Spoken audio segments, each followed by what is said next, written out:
it adds to the charm. Hi, this is Mr. Lonergan, and we're working on F36 midterm exam practice number 2. I'm going to go over the front page with you right now. The first problem is a regression problem. Part A says find the function family and the regression equation for the data table.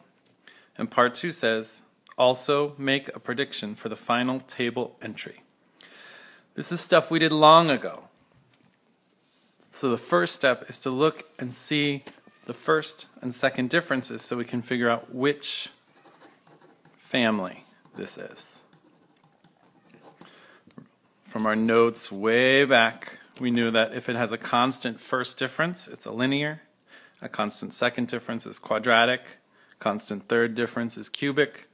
So we first have to look at this and remember how to find our differences. It's making sure first that we're counting by the same increment along the x column. We're going to look at the y column or g of x column and see what the difference is between each value.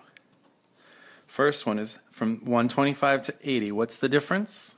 Well, remember what I'll do is I'll take the second number and subtract the one that comes before it. And I get negative 45.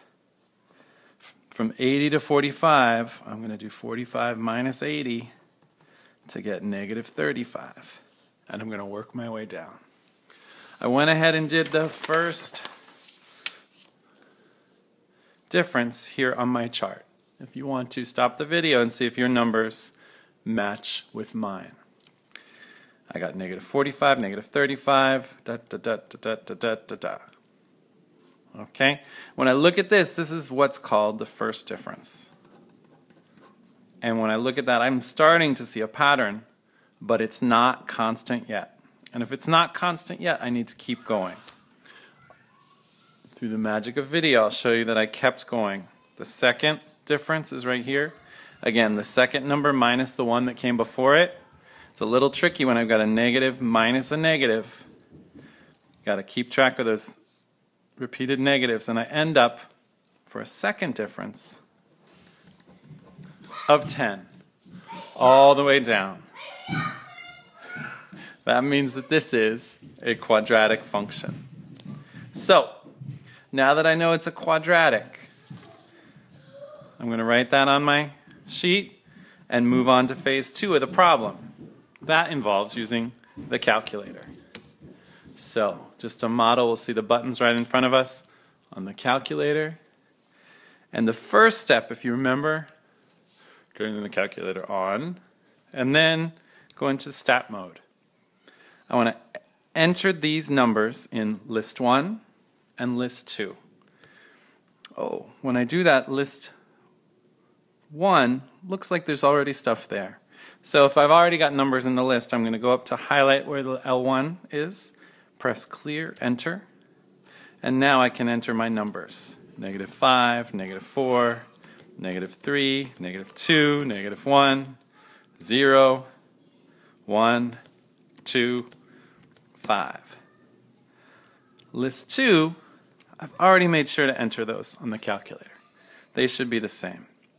Now, because I know I'm dealing with a quadratic function, I want to press Stat, Calc, and choose option number 5 for a quadratic regression. I'll hit enter 1, 2 times. Uh-oh. And sometimes if I don't do it correctly, I'll get this error. It says dim mismatch. That means one of the lists is longer than the other on the calculator. Let's go back to our lists and say, why is one longer than the other? When I go down to the bottom, I see that this 5 doesn't have a partner in the y column. That means I'm not ready to have it entered on the calculator yet. I'll delete it for right now, and now my lists are even over here. Let's try again. Stat, Calc, quadratic regression, choice number 5, enter, enter, and I get something really nice. An equation where it tells me what to plug in for the A value, the B value, and the C value. I can write what's on the calculator. Y equals ax squared plus bx plus c. A equals 5, B equals 0, C equals 0. But the best thing for me to do is take all this information and substitute in the values for A, B, and C. Well, if those are 0, I don't even need to bother writing them. And so my final, most simple version of my quadratic is y equals 5x. And once I know that, now I'm ready to come back and figure out what the missing value is here. I'm going to do this, y equals 5 times the input squared. Exponent's 5 times 25, and so my output is 125. Thanks.